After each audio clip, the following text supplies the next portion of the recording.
use that model today? No, we cannot use Muhammad's role model today, because he does things that not only does it break the laws of Western society, but it's against the Bible, it's against just moral standards of even what secular society stands up, i.e. it is illegal to do sex slavery, which is exactly what Muhammad and his men did. According to the laws in Medina, and it was even the Jews who said he should be killed. It was other Jews who said he should be killed. So therefore, the Jews were losing their own law to condemn the Banu Qurayza. Is that okay with you? You don't excuse the killing, a mass murder, a genocide of a whole village or a whole town based on just because someone at the time, even if it was the Jews, that it was okay. You just don't do that. Well, it is just not God's moral law. Now let's get back to, so Muhammad reflects the 7th century. Yes. But not the 21st century. I even believe Muhammad doesn't even reflect the 7th century rightly. There would have been Christians living in the 7th century, and even the Christians would have had better moral standards than Muhammad himself. That we have talked over and over again with Muslims all the time. And whenever we bring up the person of Jesus or Muhammad, especially those two characters, when we look at Jesus and Muhammad, we're always asking about Muhammad. Listen, everything that he does seems not to fit the 21st century. There are so many things that Muhammad seems to do that always fit only the 7th century he lived. Let me give you some examples here. You've heard that story. And you've had a problem with this, being a woman. You did your master's degree. Most people have a problem with Aisha because she was so young. She was a 9-year-old. He consummated a marriage with a 9-year-old. And the Quran says over and over again that you have to obey Muhammad. And that Muhammad is the example for today. He's the role model for today. So if he's the role model for today, that means a 53-year-old can sleep with a 9-year-old. That's what I have a problem with. Marry a 9-year-old and sleep with a 9-year-old. And that's what I have a problem with. But he married her when she was 6 or 7. Depending on what source you read. Now, the answer I've always heard, though, Beth, the answer I've always heard is, well, that was okay for the 7th century. We hear that all the time. It was all right for the 7th century. Yeah, that's the claim, that Muslims will come back, well, he was a man of the 7th century, that was okay for the 7th century. And so whilst maybe compared to today, he didn't really set in motion something that was relevant for today, he set in motion going towards that. So you're moving towards the point that he becomes the role model for today. But I want a model that is good for every day, every century, everywhere, and everyone. And Muhammad is not that model, because Muhammad caved into his culture. Muhammad was a product of his culture. Okay, let me give you another example. Jesus was not, of course. We're going to get to Jesus, but let's stay with Muhammad. There is the reference, and this gentleman has argued with this with me many times, that when Muhammad was in Medina, he had a problem with the Jews. The Banu Qurayza, the Banu he didn't have a problem. They have a problem with him. And so they had problems with each other. And after he moved to Medina, having not come from Medina himself, living in Mecca his whole life, he was a guest to Medina.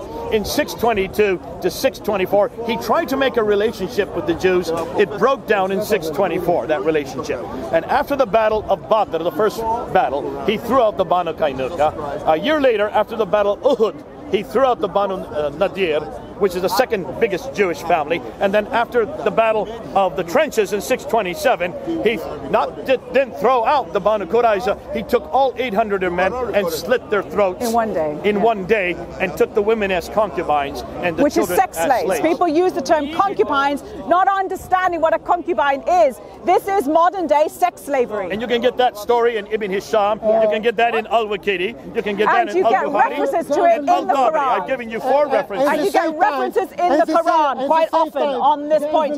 Surah 4:3, Surah 4:24 talks about those, your women that you slave, you own, which always the early exegetes said that means the woman that you own, your slave woman. So the question I have is, should we use that model today? No, we cannot use Muhammad's role model today, because he does things that not only does it break the laws of Western society, but it's against the Bible, it's against just moral standards of even what secular society stands up, i.e. it is illegal to do sex slavery, which is exactly what Muhammad and his men did. Okay, hold on a minute. Let's go back. And murder is also I've heard many against the law. Muslims, and I don't see if the Muslims will dance me on that. Muslims will say, yes, but according to the laws in Medina, and it was even the Jews who said he should be killed. It was other Jews who said he should be killed. So therefore, the Jews were losing their own law to condemned the Banu Qurayza. Is that okay with you? Just, you don't excuse the killing, a mass murder, a genocide of a whole village or a whole town based on just because someone at the time, even if it was the Jews, that it was okay. You just don't do that. Well, it is just not God's moral law. Who was the Jew that condemned the other Jews? This was the Jew that actually signed the Treaty of Medina. His name is on the Treaty of Medina. And if he signed the Treaty of Medina, he's going against his own Jewish heritage. Because what's the first article in the Treaty of Medina? Because you have to sign up that Allah is God and Muhammad is his prophet. Is an arbiter, not God. No, is an arbiter between man and God. And no Jew would sign up to that. Would you sign up to that? No, I would never sign up to that. Would any Christian or Jew sign up to a treaty like that? No. So here you have in fact, Jay, no pagan would sign up to that. No atheist would sign up to that. No Christian and no Jew would sign up to that. So the Aus family, the ones that actually condemned the Banu Qurayza, had signed up to that treaty, which means they had already eradicated their view of who God was. Absolutely. They had already gone against what God says, put no other man, no other God before me. Yeah. They had allowed a prophet who they did not claim to be a prophet, and the reason they did not believe he was a prophet is because he did not come from the prophetic race. He did not do anything a prophet could do. He did no miracles. And he did not know God's prophecy, name. He did not know God's personal name. Muhammad never did any miracles. Like this.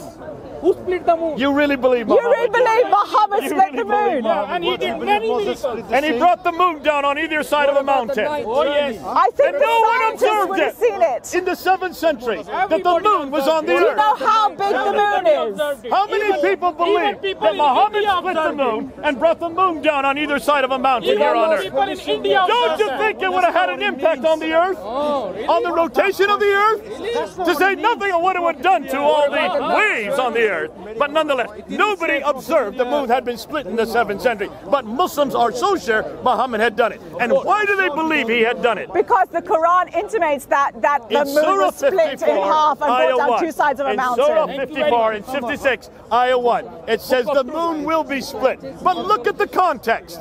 At the end of time, during the time of judgment, read your own Quran. This has nothing to do with Muhammad. It had nothing to do with Muhammad. But they're looking for a miracle. Like this. So they're trying to find any miracle. What about the night journey? Now let me ask you. What about the night journey? Do you believe that actually happened? Yes. So the night journey. And where is that in the Quran?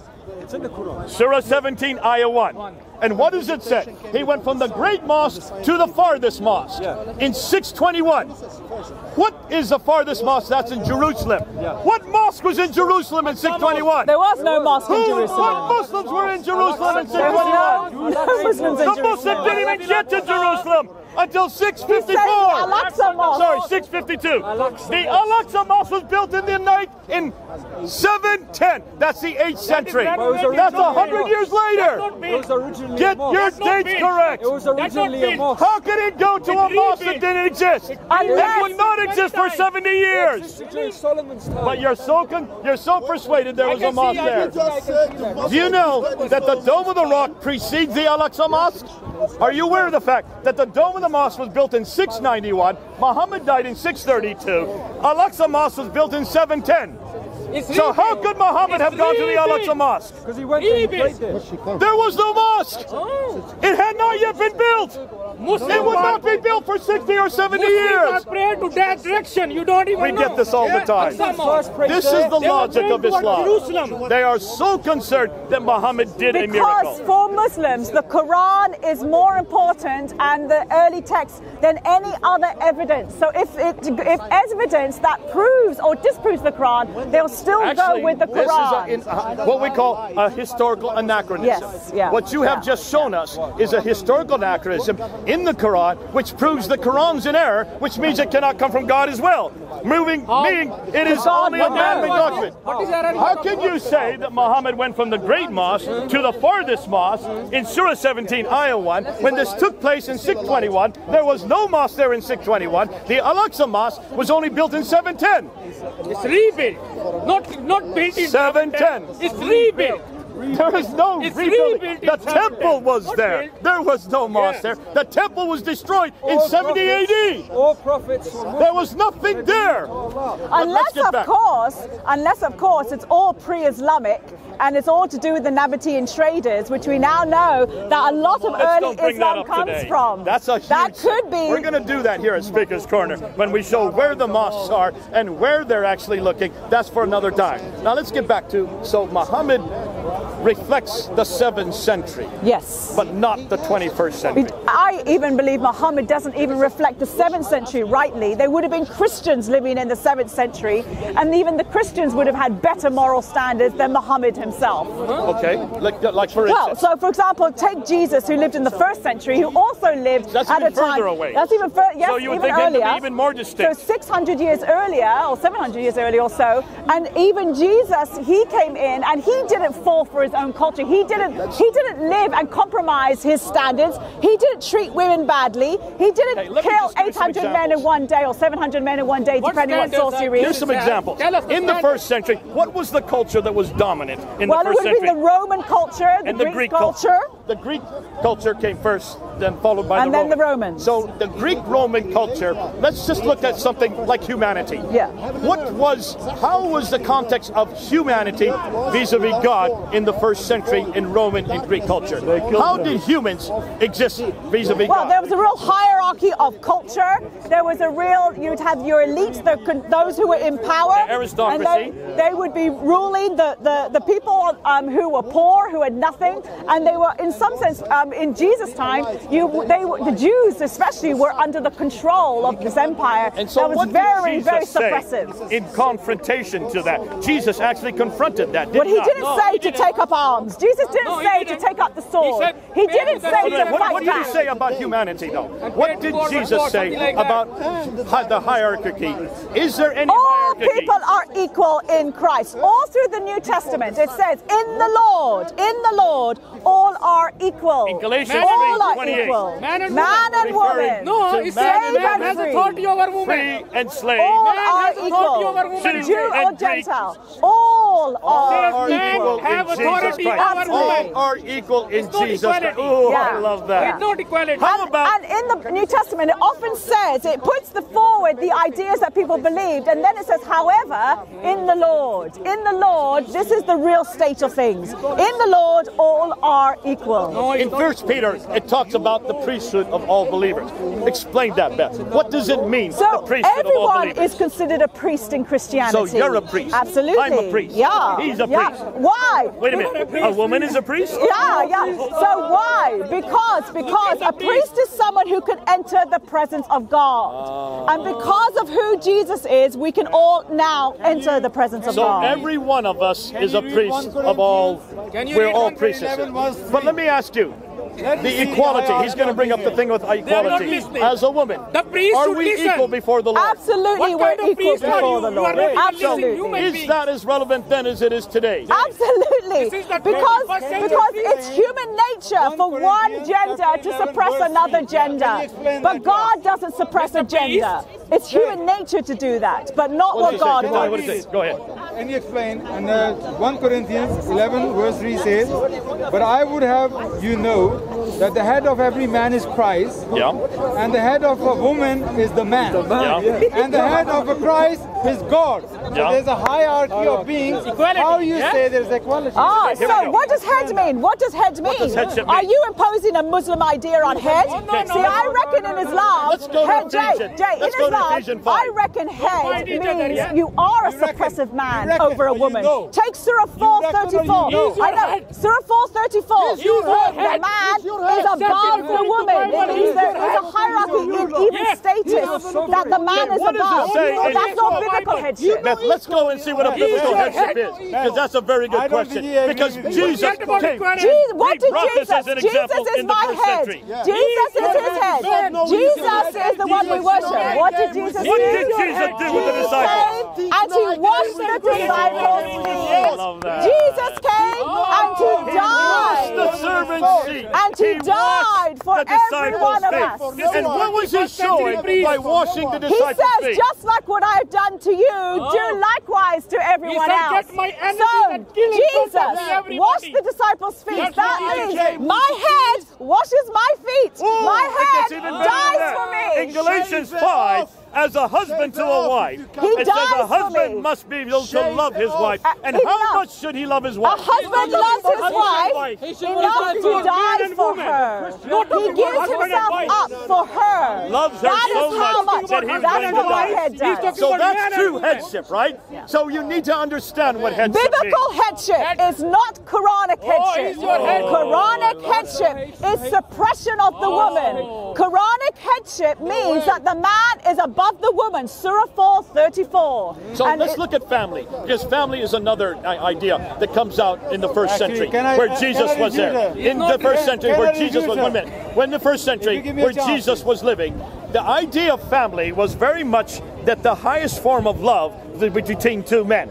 Did he wash It was really, homosexuality was rampant. But it was, amongst the Greeks. but it was a homosexuality that was abusive because it took young men, young boys. Okay, no, but you're saying it's abusive. Be careful. No. It was not considered abusive in the first Yes, century. but they took young boys. They took That's young pederasty. boys. Pederasty was used in order for people, for young men to be taught. They would go and live with an elder man, a teacher, and in order to pay for his teaching, It would they almost would have to sexual sleep services. with Yeah. the And teacher. that That's called would be- pederasty. that would be illegal and that today. was normal in the first century.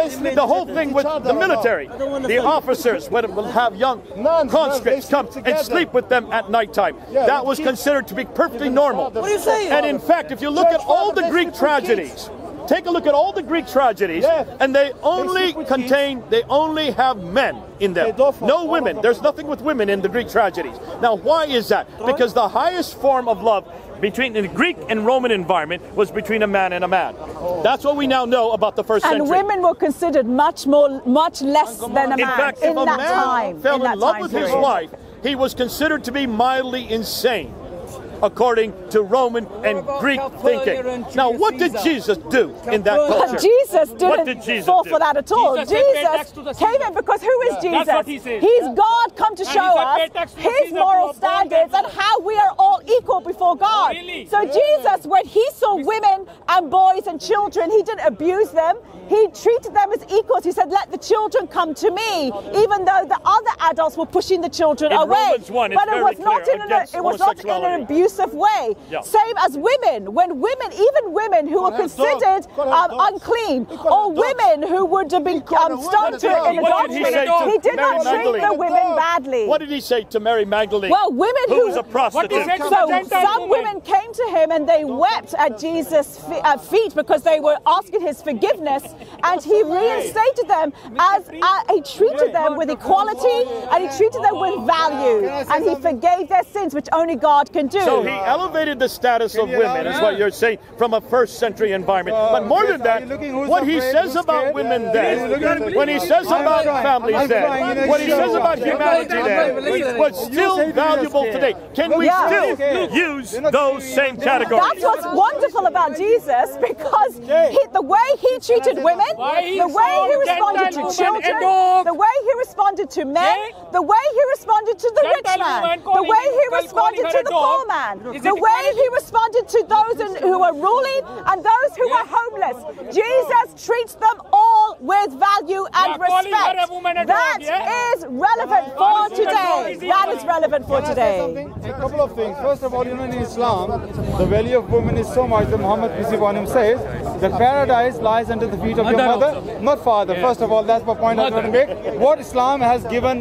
to women in a Okay, let me ask you real quickly about. So what's there waiting for women in paradise? You've said that, now let me respond. What is waiting for women in paradise? If paradise is at the feet of the woman, what is waiting for what women? do I have when I go does a to woman have in paradise? paradise? What do What's I waiting for her? have? I would like to know. Whatever you want. Whatever you want. What is waiting Whatever for I women in want. paradise? Okay, so what if I want is sinful? What if what I want is sinful? What if what I want is sinful? If you want sin, you will do sin. What does it say in the Quran? Did you just hear what he said?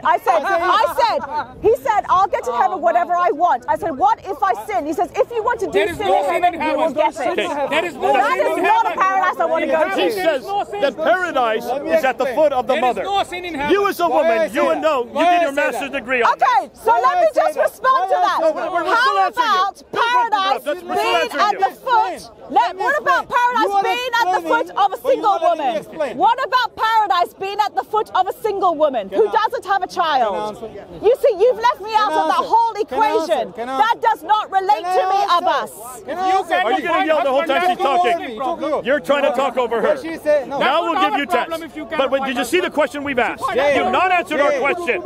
You said, what is it that's waiting for women in paradise? We want to hear an answer. We answered you. Now here, give us the answer. Whenever I start my statement, 20 seconds and you interrupt. That's not fair. This is not a debate. We're not here for a debate. If you want a debate, we'll get done and do that later. We're not doing a debate today. Answer the question quickly. So what this gentleman said, that paradise lies at the feet of mothers. There's huge problems with this statement. It has caused havoc through the Muslim world. Let me explain. A sociologist called Fatima Mernisi. She's talking as a single woman. A sociologist called Fatima Mernisi, reader. Now, she's a feminist Muslim. She is not a traditional. But what she says is this idea that paradise lies at the feet of mothers has caused havoc in families, because if you are a single woman, you don't have a child, or you're a barren woman, you are married and you're a barren woman, that completely leaves you out of this. You're not important because you're not a mother. You're not important. But second of all, the relationship between... And that's the only statement they have of women in paradise. Yes, and another thing... That's the only statement the Quran has on women in paradise. And the other thing is except, what's the other statement? There's another statement. The Houthis. Yes, let me get to that. But I just want to make this point, that this woman says, and we've seen it through the Muslim world, I've seen it among my own Christian Muslim friends, that the relationship between the mother and the son is so strong, it has damaged marriage after marriage after marriage in the Muslim world, because the mother-son relationship is strong, because mothers are so revered, more so than a wife. Because the fact is, in Islam, if paradise lies at the feet of mothers, which by the way, we don't even know if it's a strong hadith, if it's even that strong and it's important, but if it does, what about the wife? Why doesn't paradise lie at the feet of a wife? And what's waiting for you in paradise? Why doesn't paradise lie at the feet of a single woman or a barren woman? Do you see the problem with this statement? Let me get back to Jesus. Does he deal with single women? Jesus best friends were single women with a brother and two sisters. Lazarus, Martha and Mary. And Mary Magdalene. And Mary Magdalene and others. Yes. And when she was a prostitute. But what did Jesus come? He transformed them and changed them. Isn't it great to get back to Jesus? So here we've seen in the family that Jesus ennobles family. Let's talk about divorce, because he brought up that in the family system, a Muslim can divorce, but only a man can divorce. Once, twice, thrice. After 3 times of divorce, saying it, a woman is divorced. What happens if a woman wants to get back, or if the man wants to get the woman back? Divorce, she has to give her mahr back. She has to give her bride price back. And the Quran, when she chooses, when she asks for divorce, and in the Quran, in Surah 2, Ayah 230, when it talks about divorce, it only addresses men, except in the threat. When Allah gives a threat from heaven, Surah 66, when Allah threatens and he says to the women of Muhammad's wives, he says, if you basically don't obey Muhammad and start going against Muhammad, God will replace you with better wives. So Allah does one direct discussion with the women, and he threatens the women. What if the man wants the wife back after he's divorced her? What if the man wants the wife back after he's divorced her? In Surah 2, chapter 2, if the man is divorcing his wife and then he decides he wants her back, she has to go and sleep with another husband, then be divorced by that husband, and then return to the first wife. So it does not protect marriage. That is God. Allah saying that. What does that say about women? In Surah 2, Ayah 230. Just chattel. Surah 2, Ayah 230. Read it. It makes and you'll women see exactly what she said. It just says is in two your things. Quran. It says two things. That marriage is only about sex, and the second thing, it makes the woman just chattel. It She's cheapens just the woman. chattel. Mr. J, A man can take her, throw her, bring her back, have her have sex with another man, and only then can How he have her does back. that protect How a does marriage? that make a woman holy again? Whole again. let him read. As a woman, how does that make you feel? Let him No, I read. find it disgusting. In fact, I find a lot of things in the Quran very, very disturbing when it comes to man and woman. Now, Jesus doesn't do that, does he? Never, Jesus said, never. don't What divorce does your wife. Jesus say about divorce? Don't divorce your wife. What he said. does Jesus say about divorce? Don't divorce your Why does wife. God hate divorce? And there are many divorced people in the world. God hates divorce because it's broken relationships. That's the problem of the world. It's always The broken world is, the reason we're so damaged is broken relationship between countries, broken relationship between man and woman, broken relationship between fathers and sons and so on. It's broken relationships. That's why God hates it, because he loves us so much. He doesn't want us to have broken And relationships. isn't not the family basically the foundation of society? Yes, and he doesn't want broken families. So it's very So if the difficult to family is divorce. destroyed, culture, society is destroyed, and whole culture can be destroyed. Go ahead, Abbas. You are not fair. You didn't give enough chance. We're not doing a debate here. We're not doing a debate here. I'll challenge either of you to debate me on this topic. Anytime you will debate me, equal chance. Because this is not fair. That's fine. We'll do it. But not today. Not today. We'll do that. Abbas. Not today. Okay, let's go on. So what we have seen, what we have So seen. they just ask, can you pay someone in Islam to have sex? Yes, you can. It's called muta marriage, and it's called misya marriage. So these are These are temporary marriages. And Surah 4:24 says, Misyar is another one. Surah 4:24 says, you cannot marry a woman who was already married, except what your right hand possesses. So what does right hand possess? The woman that you own or you bought, Enslaved. These are slaves. in the context of the Arabic, not in the English translation, but in the Arabic, it's the idea you give her her mahar, you give her her bridal price. In fact, it's not mahar, it's a bride price. Or it's not even a bride price, it's payment so you can have sex with her. That's the context of Surah 4:24. Now, in everything we have seen, Jesus is very clear that marriage is sacrosanct. Absolutely. And therefore, you cannot divorce your wife. The wife cannot divorce the husband unless for infidelity. If there's infidelity, Because it is an abandonment and it is an unfaithfulness. He's not saying that. and then once you have divorce, you can no longer remarry another one because that is sacrosanct. That the Bible says. That's a huge. That really lifts marriage where it belongs. It puts up marriage as one of the great ideals, standing against what was there in the first century environment, standing against the Islamic view of marriage, which a man can have up to 4 wives. But 4 wives at one time. He can divorce one and take on another one. So a man could get through quite a lot of wives in his lifetime. Muhammad had 12 wives. Yeah, Muhammad had many more So wives. how did he have more Muhammad than 4 wives? disobeyed the Quran. So he didn't even follow his own revelation. So Surah 4:3 says that you can marry up to 4 wives, you have to be able to treat them equally. It talks about orphan girls. And then it says, if you can't do that, you can take what your right hand possesses. No, you take the woman that you own, your slave girl. Beth, we You know take that your Surah slave 4, girl. we know that Surah 4 was revealed right after the Battle of Uhud, which Muhammad lost, and many men were hurt and destroyed. Many men were killed after the Battle of Uhud, right? So after the Battle of Uhud, when all these men were killed, they needed many many husbands to take care of all these widows. That's why Surah 4, Ayah 3 was revealed, to take care of all these widows that needed men. At that time, Muhammad only had 4 wives. And that's why it looks like why 4 wives was designated. But that was in 625 AD. Muhammad had only been in Medina for 3 years when this happened. So Surah 4 is revealed in 625 AD. Muhammad has 4 wives, so it says you can only have 2 or 3 or 4 wives. After 625, Muhammad had another 8 wives.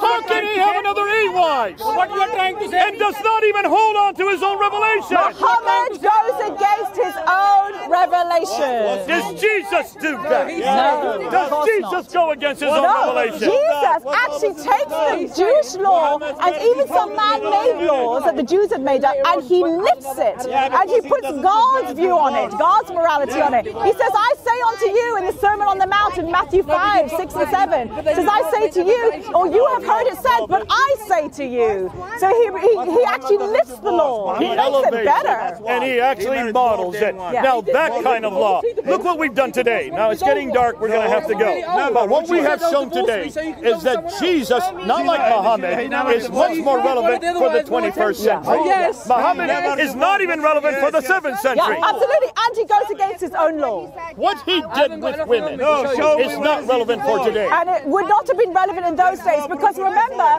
God of the Bible still reigned on high. And the Christian message was still there, not around in Arabia at the time, but it was still there, which means God's elevation and equality of man and woman would have been in place. And Islam eradicated that. So everything Muhammad did, he came to undermine and undo the work of Christ. We haven't even got into the violence of Muhammad versus the peace of Jesus. That's a whole other talk we can do for another day. But isn't it great that when we look at Muhammad and when we look at Jesus, in every case, Jesus comes out on top. Yeah. Jesus is to absolutely be honest relevant. with you, I think a lot of people today come above Muhammad, just us. We are better than Muhammad. We don't have to excuse what Jesus did. Nowhere do we say, well, Jesus was a man of his century.